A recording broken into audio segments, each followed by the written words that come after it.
Assalamualaikum warahmatullahi wabarakatuh. Sahabat Air Movie melanjutkan dari episode sebelumnya. Dengan penuh amarah, Ismihan berkata, "Apakah ini bagaimana kau mengikuti perintah, Freek? Bagaimana makhluk mendapatkan barang-barang itu? Mengapa aku menempatkanmu di sana?" Dengan santai, Freek menjawab, "Aku akan mencari tahu, Veldes Sultan." Lalu Ismihan mengatakan, "Mereka merusak rencanaku. Semuanya hancur. Aku tidak menerima kesalahan, Freek." Dan Freek mengatakan, "Aku berjanji padamu, Veldes Sultan. Aku akan menebusnya untukmu." Seketika Ismihan berkata, "Tentu, kau harus melakukannya, atau kesepakatan kita akan dibatalkan. Karavan tidak akan mencapai Yenisehir. Hancurkan semua barang yang kau temukan." Kemudian Freek mengatakan, Veldes Sultan, fakta bahwa kita tidak mendapatkan makanan bukanlah sebuah akhir. Persediaan akan menjadi akhir dari mereka." Mendengar ini Ismihan bertanya, "Apa yang kamu rencanakan?" Sahabat kita beralih sejenak ke Yenisehir. Perselisihan masih terus terjadi di antara dua hatun. Menyaksikan ini, Benggi menghampiri mereka seraya berkata, "Biarkan saja, Bala Hatun. Malun Hatun mengira dia mengendalikan segalanya. Dia tidak bisa mendengarkanmu ataupun aku." Kemudian Bala mengatakan, "Gubrus Alp, berikan karavan itu pada Benggi Hatun. Ini perintah terakhirku." Namun Malun tetap menolaknya. Kemudian dia pun pergi membawa karavan itu bersama Cerkutai. Sementara itu, pertarungan masih berlanjut di hutan. Samagar dan para nokersnya terus-menerus menyerang Boran dan Alpen lainnya. Saat Samagar mencoba untuk memprovokasi mereka, seketika Osman datang melontarkan panah dan tepat mengenai Samagar. Lalu berkata, "Aku tidak pernah meninggalkan Alpenku." Kemudian Samagar bertanya, "Berapa lama kau akan berlari, Osman?" Namun Osman berbalik tanya, "Apakah kau ingin mati?" Dan tanpa diduga, langkah mundurnya Osman ternyata adalah sebuah jebakan. Mereka mengepung dan mengikat para nokers hingga membuat mereka tidak berdaya. Namun karena jumlah mereka yang semakin banyak, Osman berkata kepada Boran, "Kita akan pergi. Kita akan bertemu di Goa Guragach. Sultan akan bersamaku. Ayo." Kemudian mereka pun pergi dari sana. Melihat hal ini, Samagar memerintahkan nokersnya untuk terus mengejar. Sahabat kita beralih sejenak ke Inegol.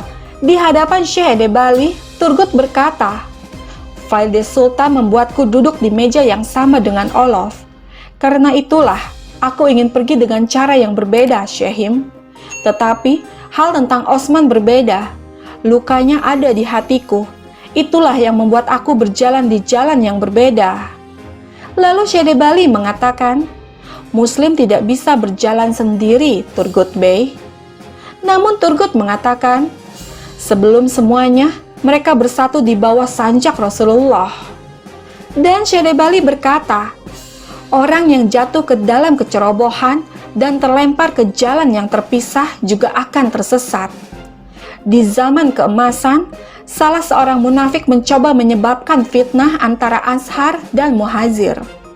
Sementara Muhajir lebih sedikit dari Ansar. Jumlah mereka meningkat. Mereka lebih besar dari kita. Mereka mencoba untuk mengalahkan kita. Ketika kami kembali ke Madinah, penduduk asli dan bangsawan di sana akan bersatu, dan kami akan mengusir para Muhajir dari kota, kata mereka. Ketika perkataan pemimpin munafik ini disampaikan kepada Rasulullah, Hazrat Umar ada di sana. "Izinkan aku, biarkan aku memotong kepala kafir itu." Dia meminta izin Rasulullah dan ingin menghukum munafik yang menyebabkan fitnah. Tetapi Rasulullah menentang permintaan Hazrat Umar dan berkata, "Biarkan dia, Umar. Aku tidak ingin orang-orang meragukan kita dan mengatakan, Muhammad membunuh ashabnya sendiri." Rasulullah ingin menghentikan penyebaran fitnah dan tidak membantu munafik melakukan yang menurutnya pantas untuk melakukan gerakannya dengan damai. Osman Bey mematuhi sunnah dan bergerak dengan damai dengan menerima tawaran Veldes Sultan dan memberikan kastil. Tapi inilah saatnya. Sekarang kita membutuhkan kemarahan Hazrat Umar. Apakah kau memiliki kemarahan itu, Turgut Bey? Apakah kau memiliki kemarahan yang berkobar untuk dakwah, bukan nafsumu? Mampukah kamu mengendalikan nafsumu untuk dakwah mengagungkan firman Allah? Akankah kamu dapat mengirim orang-orang kafir itu menjauh dari kastil Turkmenistan? Pikirkan baik-baik. Kemudian Syekh Edebali pun pergi meninggalkan kastil dengan Turgut yang hanya terdiam tanpa mengucapkan sepatah kata apapun. Sementara itu, Osman membawa Sultan Mesud yang terluka parah berlindung di dalam goa. Melihat kondisinya yang tidak memungkinkan, Osman memerintahkan alpennya untuk memberitahu Syekh Edebali. Dalam hal ini, Osman dan yang lainnya curiga bahwa anak panah itu kemungkinan telah diberi racun.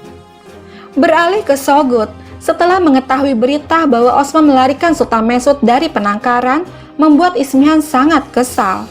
Tidak lama Benggi datang memasuki ruangan dengan mengatakan, "Aku menawarkan sedikit bantuan kepada Bala Hatun hari ini." Malun Hatun keberatan dengan itu. Tapi jelas bahwa Bala tidak akan keberatan lagi dengan Malhun.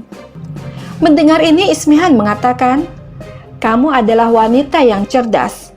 Tapi sepertinya Bala juga pintar. Dia mengambil kata-kataku sebagai pelajaran."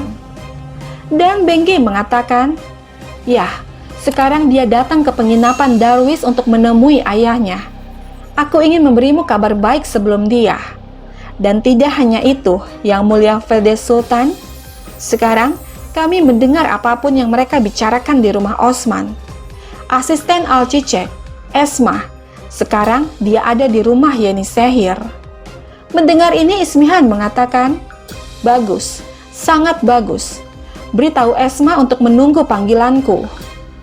Lalu Benggi berkata, "Kau bilang kita akan menambah api?" Dan Ismihan mengatakan, "Kita akan menyalakan api yang begitu besar sehingga percikan ini akan membakar impian Osman menjadi abu." Sahabat kita kembali ke Osman. Dengan penuh kekhawatiran, Osman dan alpennya mencoba untuk mengobati luka Mesud. Kemudian Osman bertanya kepada Syamil tentang racun apa itu. Dan Syamil menjawab, "Beim, ini racun kalajengking. Aku tahu ramuan apa yang menyembuhkannya. Jarang di sekitar sini, tetapi aku akan menemukannya." Lalu Osman bertanya, "Tunggu apa lagi? Pergi dan temukan itu." "Syamil, jika kau tidak dapat menemukannya, kita akan kehilangan Sultan." Kemudian Syamil pun pergi untuk mencari ramuannya. Beberapa saat kemudian, saat Ismihan hendak pergi, seketika dia berpapasan dengan Bala yang baru saja tiba. Kemudian Ismihan berkata, "Bala Hatun, apakah kamu akan lewat tanpa menemuiku? Biarkan aku melihatmu. Apa yang membawa bayangan di mata indahmu?" Dan Bala menjawab, "Aku pikir hanya Syahimku yang bisa menenangkan amarahku. Aku ingin menemuinya terlebih dulu. Setelah itu, aku juga akan mengunjungimu." Lalu Ismihan mengatakan, "Meski tidak sebaik Syekh Edebali, aku juga pendengar yang baik. Katakan padaku, ada apa?" Dan Bala menjawab, "Ya, kau benar. Aku pikir semua orang sepertiku." Lalu Ismihan bertanya, "Maksudmu, Malun Hatun?" Dengan penuh kekesalan, Bala menjawab, "Hari ini dia tidak mematuhi kata-kataku di depan semua orang. Aku tidak akan memaafkan ini." Lalu Ismihan mengatakan, "Dia meninggikan suaranya untuk meneriakimu. Tapi kamu tidak boleh mundur. Aku akan mengundang para hatun dari semua suku Bey ke penginapanku besok. Kamu harus bergabung dengan kami. Jadi, semua orang akan melihat siapa kepala hatun di Yeni Sehir." Kembali lagi ke Osman, melihat Syamil yang tengah membuat ramuan, Osman bertanya, apakah itu akan menyembuhkannya dengan cepat? Dan Syamil menjawab, "Dia akan membuka matanya seketika, dan lukanya akan sembuh tepat waktu, Beim." Kemudian Osman pun mengolesi ramuan itu pada luka-lukanya, dan juga meminumkan ramuan obat yang dibuat oleh Syamil. Beberapa saat kemudian, Mesud pun tersadar dari pingsannya. Melihat ini membuat Osman dan yang lainnya terus-menerus mengucapkan syukur kepada Allah dan juga berterima kasih kepada Syamil. Kemudian Osman berkata kepada Mesud, "Hazrat Sultan, jangan khawatir, kami akan membawamu ke tempat yang lebih aman. Tapi seseorang yang melakukan ini padamu adalah Veldes Sultan sendiri. Kamu harus tahu itu." Dan Mesud menjawab, "Aku tahu Osman Bey, aku tahu." Lalu Osman mengatakan lagi, "Samagar percaya padanya, Safeli percaya padanya. Jika bukan karena mereka, Veldes Sultan tidak akan berdaya. Aku akan menghancurkan mereka semua. Sekarang beritahu aku, bagaimana aku bisa merusak kekuatan Veldes Sultan? Dengan apa?" Dan Mesud menjawab, "Segel, Osman Bey. Dia mengambil semua kekuatannya dari segel itu." Mendengar ini Osman bertanya, "Segel? Bagaimana jika kami mengambil segelnya? Dapatkah aku membiarkan Veldes Sultan tidak berdaya?" Dan Mesud menjawab, "Tanpa segel, dia tidak akan memiliki otoritas."